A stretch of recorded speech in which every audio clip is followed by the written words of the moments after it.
चलिए दोस्तों बात करते हैं इसी को नई क्वेश्चन के बारे में।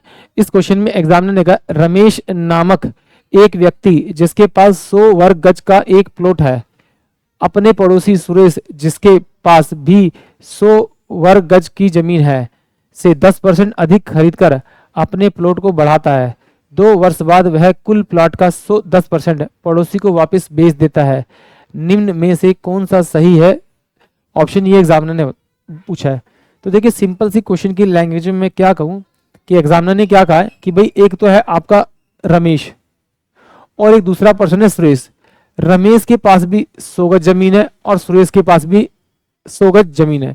इन दोनों के पास 100 गज जमीन है और जो रमेश जो है सुरेश से 10% जगह उसकी खरीद लेता है। तो इसका 10% निकालूंगा तो 10 आएगा, 10। तो इसकी जमीन जो है वो 10 गज कम हो गई है और इसकी जमीन 10 गज बढ़ गई है। तो ये टोटल कितना हो गया 110 और ये कितना हो गया आपका 90। अब फिर कह रहा है कि 2 साल के बाद में रमेश जो है अपने पड़ोसी को अपनी टोटल जमीन का 10% बेच देता है। अगर अब इसका 10% निकालोगे तो इसका कितना आएगा 11 गज। तो 11 गज ये खरीद लेगा, 11 गज इसको मिल जाएगी और 11 गज इसकी माइनस हो जाएगी। तो इसके जो माइनस होगी तो इसमें कितना आएगा आपका 9 और 9। इसके पास 99 गज रह गई और इसके पास 101 गज जमीन हो गई।